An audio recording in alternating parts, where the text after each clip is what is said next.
Hi, this is Andy. Years ago, I was complaining to a mentor about a project situation, and I'd sent some important emails out to some key stakeholders, but I just wasn't hearing back. And I'll never forget what this mentor said. He goes, Andy, no one cares about your emails as much as you do. And, I laugh about it now, but isn't that true? I mean, for the most part, people don't care about your projects as much as you do. I mean, generally speaking, they're not on the edge of their seat waiting for your status report or your dashboard update, right? And yet we often need their attention. So how do we get our messages to stand out or be acted upon in a world that's filled with other priorities? Well, Ben Guttmann joins us today to talk about his insightful new book, Simply Put, Why Clear Messages Win and How to Design Them.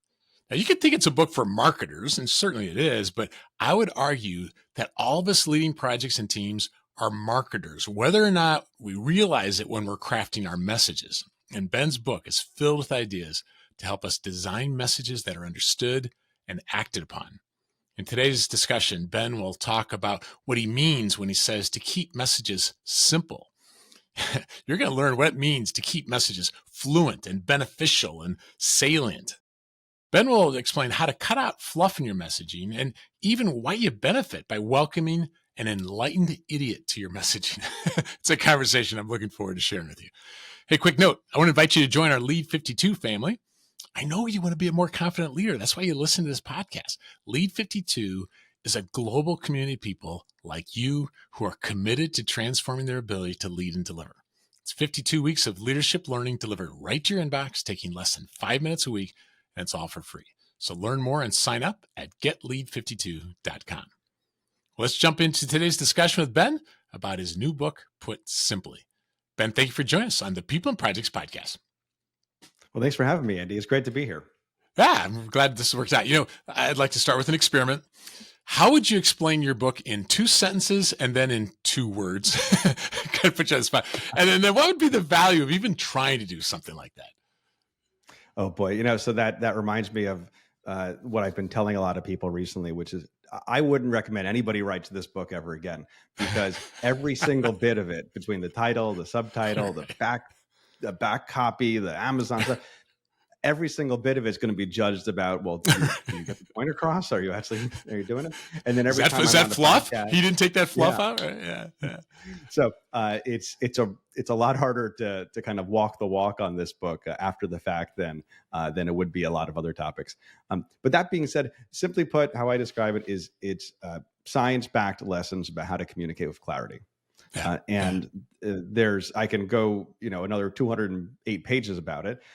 But the joke I kind of opened the book with, which is it is a 208 page book about how to communicate simply. Seems like I didn't take my own advice. Right? Yeah. But you did. I mean, I thought if I was going to ask you to do this, I should do it too. So you evaluate me here. 2 sentences, I'd say something like, make your messages easily perceived, understood, and acted upon. That's the first sentence.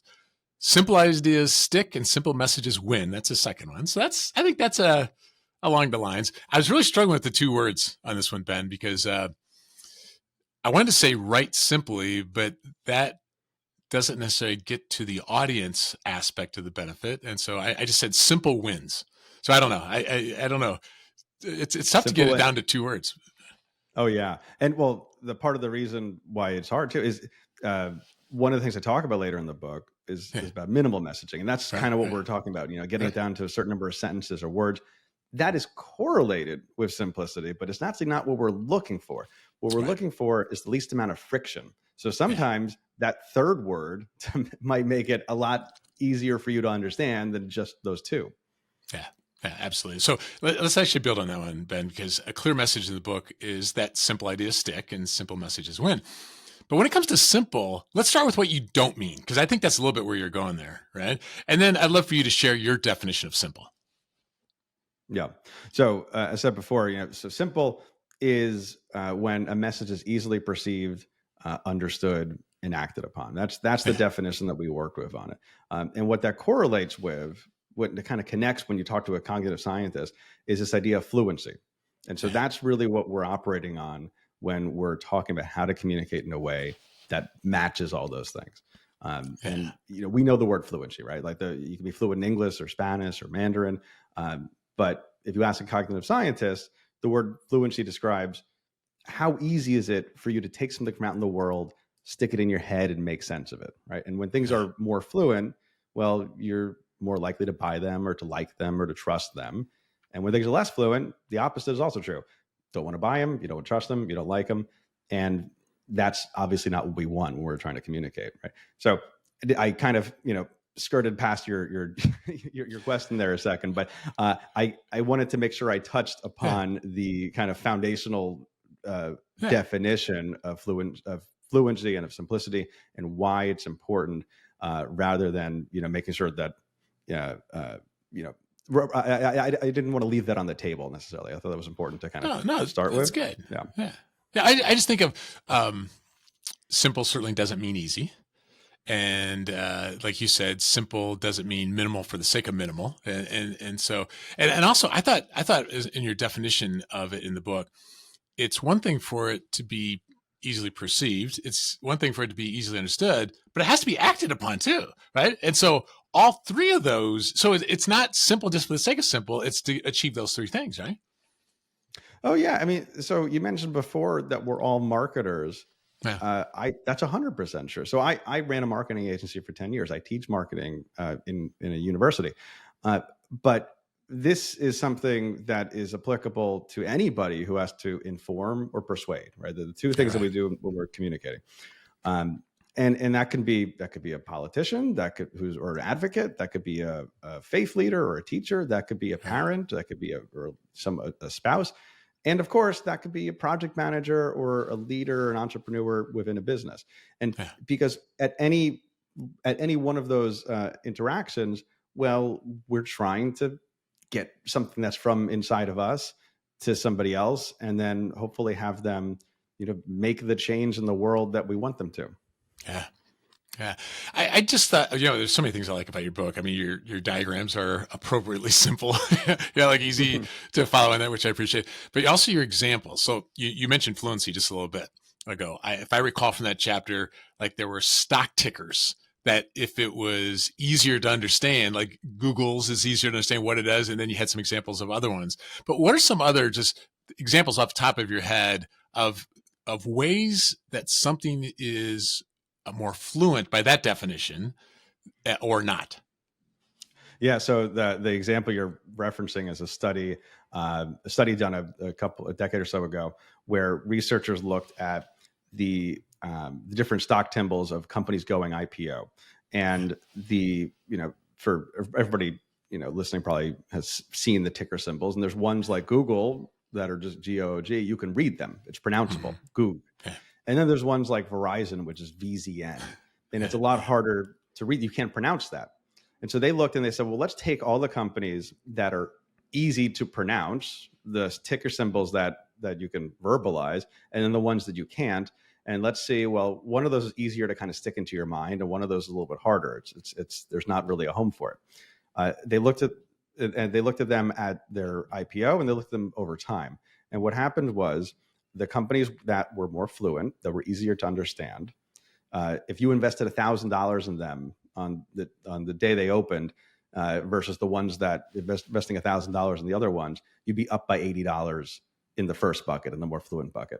And over time, this changed also, but the still, even when they looked in the long time horizon for this, the positive effects of having a more easily pronounceable ticker symbol still lingered.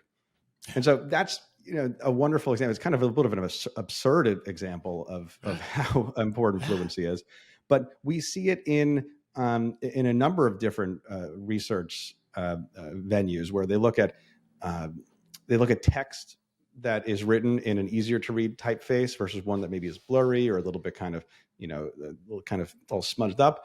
Well, the stuff that was in an easier to read typeface was rated as more intelligent, was rated as a higher quality writing, even if it was the same words that was set in a different typeface. They looked at images that were set against a higher contrast background versus ones with a lower contrast background. And well, the images that had the higher contrast were rated as more beautiful. Right? and then when you can look at this through a million different lenses, right? Websites that load faster, that are easier to kind of get through, well, they sell more product, they sell more stuff. And so across a whole host of different attributes, we are predisposed to liking things, trusting things, buying things that are more fluent. Yeah. We had Dr. Robert Cialdini on, and he talked about even a rhyming sentence, and I think you mentioned that as well, of if the sentence rhymes, we we get it and we remember it more, right? So even, it can be just little things. I look back at my old resumes, Ben. Oh my goodness, why did I use that font? That was ridiculous. It seemed like a good idea at the time, but it's just examples of things we do that get in the way, right?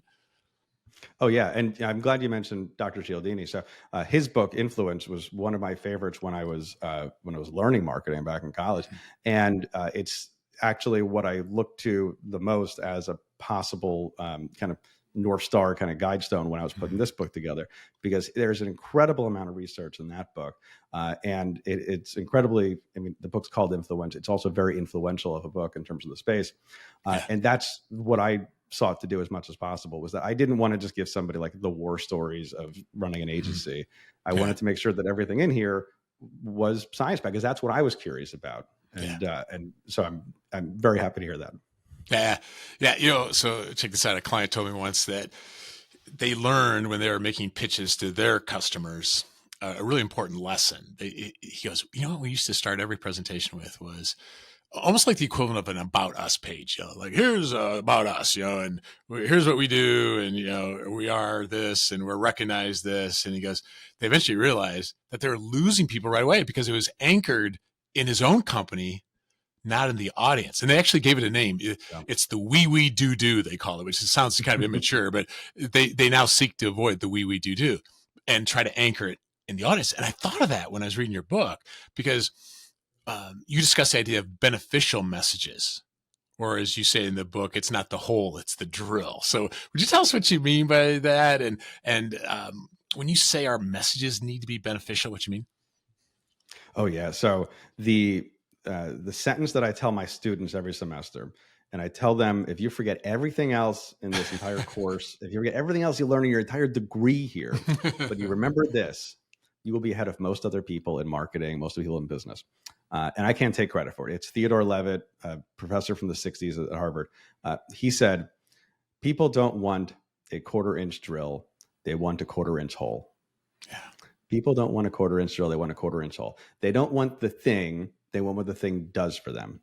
Yeah. And if you've ever spent time in marketing or sales, you've probably been taught or had somebody beat into your head that people don't buy features, they buy benefits. That's what we're talking about here. They don't want the thing.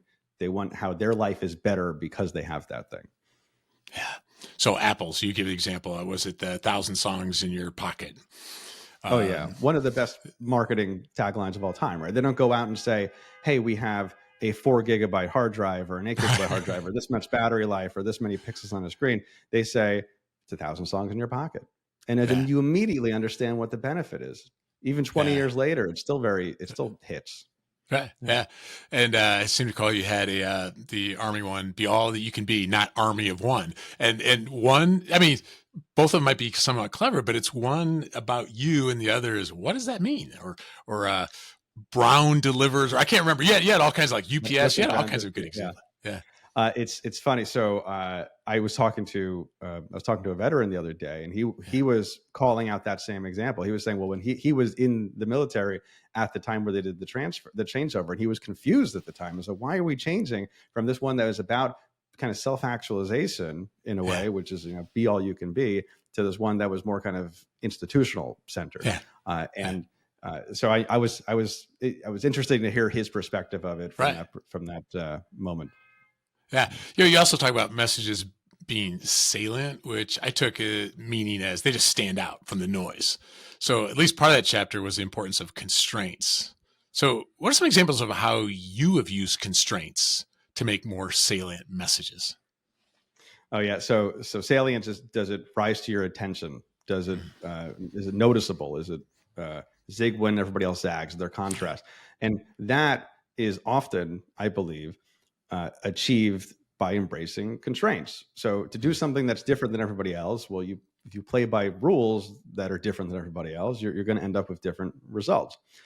And there's kind of three major buckets that you can adjust your constraints. You can look at time, space, and then kind of your toolbox, right? Your palette, your options. My favorite part of this, and something that I've used many times, is not just looking at constraints as kind of the upper bound. You could say, well, okay, you only have an hour to do this proposal, or you only have 140 characters to write that thing. That certainly, and there's plenty of examples about how that can push you to interesting areas of creativity. The one that I find really interesting is when you use constraints as a lower bound and say, well, okay, it's not that you can put 10 taglines up for a project, or 10 logo options, or whatever it is. You have to do 100, right? And by doing 100 or 1,000 or whatever the thing is that's way past what you think is a normal amount, well, what's going to happen is you're going to get through all the usual stuff really early. And then at some point you're past the ruts. A rut is metaphorical, but the literal ruts are where the wheels keep on digging the hole in the dirt, right? And the ruts only exist when the path is there and you're going over it over and over. Well, if you get past the end of that, of the trail, you get past the end of that dirt road where everybody else has been, well, you're no longer in the rut, right? And when it comes to the metaphorical ruts and creativity, if you're forced into doing, well, I have to get to 100 things, you're going to start to do all sorts of weird stuff. And you're also going to be a lot less precious about the things that you're doing. Because if you're saying, I only could do, 10 options or something, well, you say, I got to really, really kill it on this one. But if you're saying, I have to do a minimum of 100, well, I have always found that to be something that pushes me into all sorts of areas where I never would have gone, in working for clients and doing whatever. That is always an interesting result. It's a brilliant idea, actually. And I don't even remember that from the book, although maybe I just missed that part. But I usually think of like constraints on projects as, oh man, if we only had more time, that it's a jail, and you make the statement in the book, I seem to call that limitations are not a jail, they're a frame. And so that could be on either end of it, bounded, I suppose. That it's because somebody might think 100 of them, that's a jail. I can't get up from the dinner table until I can't stop. That's a jail. But it's a frame, and it forces you to do things. I think that's brilliant on both sides. Oh, absolutely. I appreciate that. It's interesting that you mentioned the frame part, because that's exactly the opposite of what most people think. People see the white canvas of their new document and the flashing cursor on it, and that is the ultimate opportunity, right? But a lot of people look at that and they don't view that as the opportunity. They view that as kind of like, oh no, it's this like dreaded abyss that they're hopping into. But when you put a little bit of a frame around something, if you put an outline on, if you put some limitations on, if you push and pull over the different levers of constraints, you can find yourself in a position where you're not choking yourself off, but you're also not, you're also achieving just enough pressure to push you into new territory. Yeah. I would normally think of referring to someone as an idiot as an insult. Yet, before I read your book, that when we're trying to design a message that sticks and gets acted upon, we should welcome the enlightened idiot. So give us some backstory about that and why it's so important. So idiot, as you mentioned, if you look at the roots of the word, it means common man, right? And enlightened means somebody who knows something that you don't. So it's not a insult, at least the way I'm using it. It is a term of endearment. It's an aspirational title to be the enlightened idiot. And I know that because I am very often the enlightened idiot. A lot of times when I've worked with clients over the years, and I'll be sitting there and I'll be with all these really, important big shot people, these people that have worked in their companies for years, or they've won Nobel Prizes for what they do.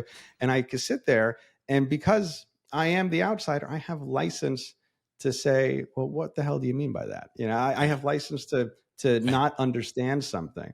And the reason why having somebody play that role of not understanding something, of being the beginner, of being the kind of, the 5-year-old mentality almost, is because we often get ourselves trapped in these bubbles, and in these environments, be them our teams, our families, our social groups, or especially our work environment, well, we can develop our own language around things, all sorts of jargon and acronyms and all these kind of internal things. And then because we're seeing the same people over and over and we're interacting with them, well, we think that they're representative of everybody else.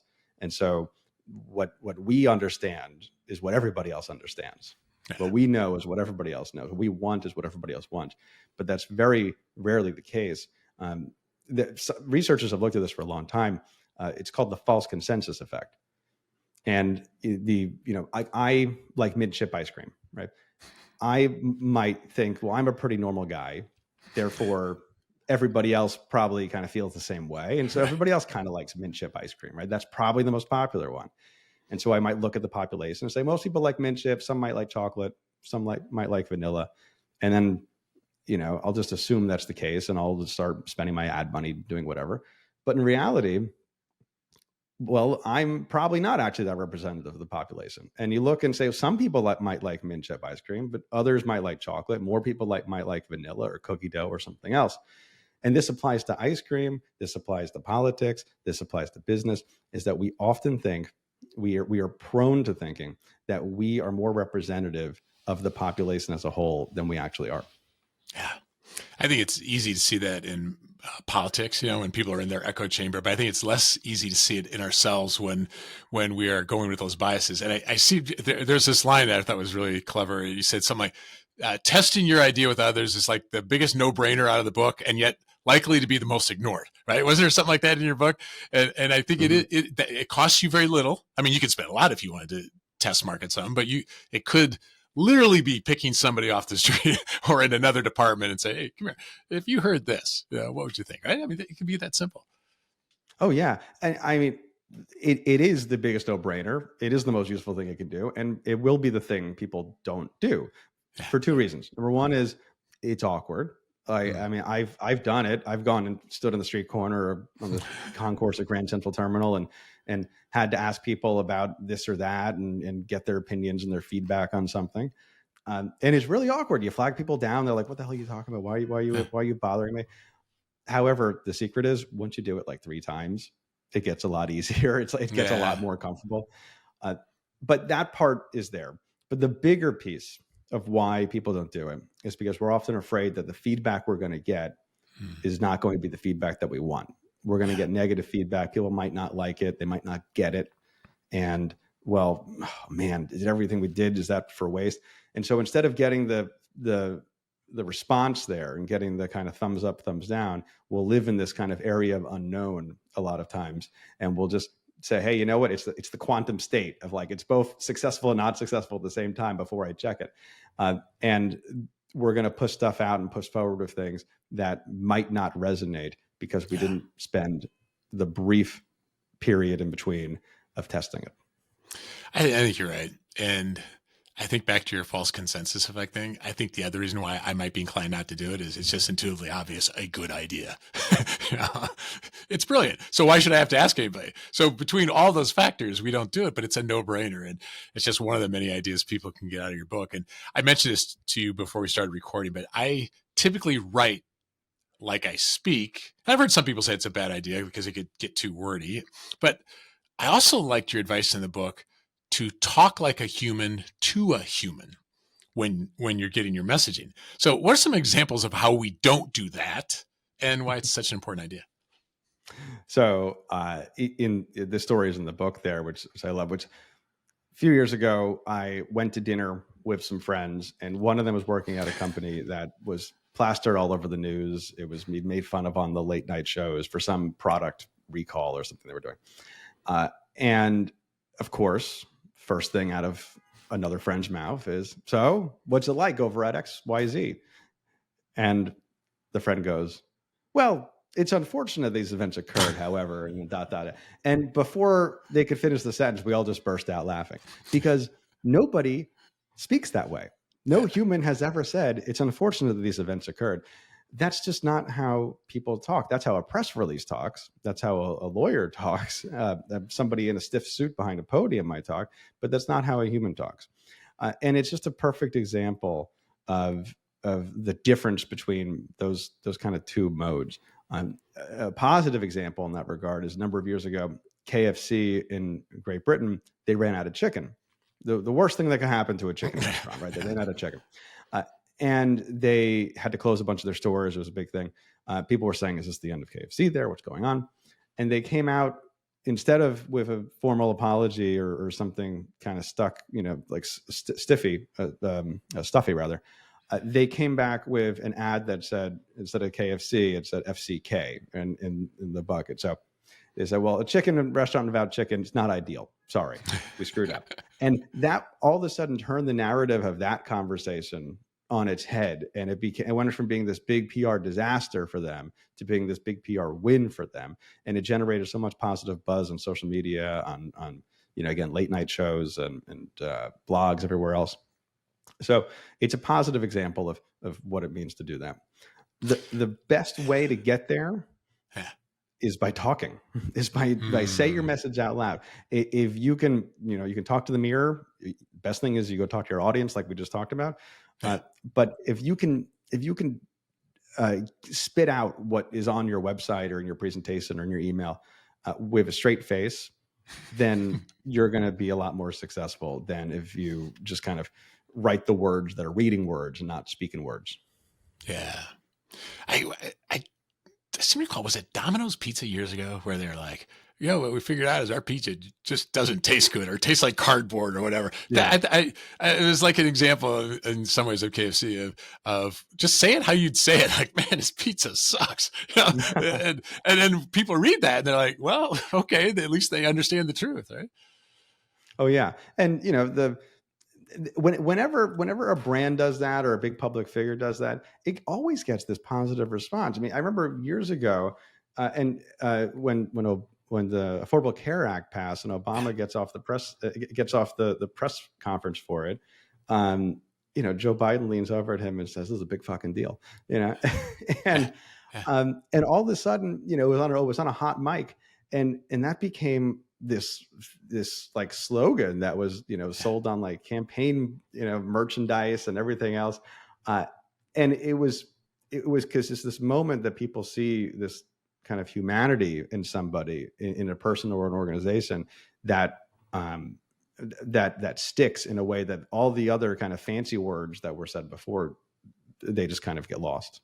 Yeah, I feel like some of the layoff announcements that have been coming out in recent weeks, some of them are more human and some of them are more corporate. And it's just interesting how this works, this messaging. And I don't want to miss the opportunity to talk to you about the fluff, because these unnecessary words, it just seems like they're easy off ramps. So it's like, okay, that train's left the station, it's not coming back for a while, so I can just not give it the attention.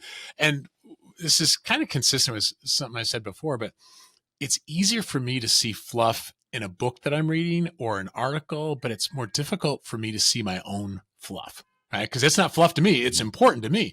So what are some ways that you try to seek fluff out of your own messaging to stay minimal? So you're alluding to this bit here in the last chapter, which is called minimal, right? And this is about, have you kept everything you need and cut out everything that you don't? And there's a purpose. This is at the end, because it's kind of hard to know that unless you've evaluated some of these other principles. But the important part there, as we talked about in the beginning, is that it's not about having the fewest number of words, but least amount of friction. Because every bit of kind of BS, of fluff, of jargon, well, that's another bump in the road. That's another piece of friction that reminds somebody that they're, they have to kind of struggle and to get to where they want to go. And each one of those is an off ramp. I mean, the average American spends 13 hours a day consuming some form of media. It's a ton of time. We have a ton of opportunities to place our attention somewhere else. And if we give people the opportunity to kind of pull away, they're going to. Can you, like, my sister-in-law is a doctor, and she would work in neonatal care, but she was freaked out about her own kids. Can you edit your own work, or do you have to have someone else do it? That's kind of like my message here, or my question. Like, I think it's hard to evaluate our own stuff. Yeah. Yeah, I think it is difficult. It helps to get a second perspective on it. There's a few things that I have found that make it easier. Number one is there are a number of tools out there that help you kind of get the for lack of a better term, kind of the AI help on it, right? So Mhm. something like Grammarly is really great at reading stuff back. There's a tool that I mentioned in the book, and I meant to mention this. I meant to allude to this in the previous statement before I had a little bit of a coughing fit off off mic over here, which was the idea of 1,000 words. So Right. there's 100, was it the that 1000 words you the mean? 1000 where, yeah. Yeah. So Yeah. English as it's used, just like pretty much every language actually, is a highly concentrated language. It follows a pattern known as Zipf's law, which we don't need to get into like kind of the math of it, but basically the first few words are really common, and the words really quickly dip off in this like exponential pattern. So the words like to and be and for, like these things that are right up the top, we use them all the time. How this works out is the top 100 most commonly used words account for about 50% of English as it's used, and the top 1,000 words account for about 75% of English as it's used. So, you can cover a lot of ground of those 1,000 words. And you mentioned 1,000 because 1,000 is actually not one of the 1,000 most common words.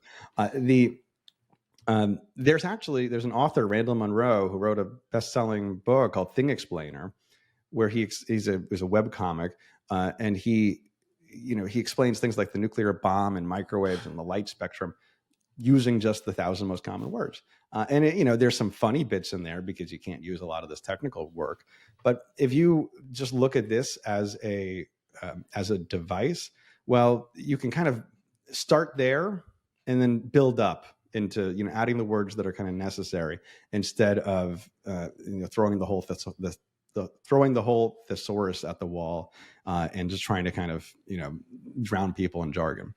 But to answer to put one more answer on that other question, by the way, on the first question, which was how can you edit yourself? So using tools and practices like that, but also I have found that you're not your same self in the future. So if you try to edit yourself immediately, it can be really hard.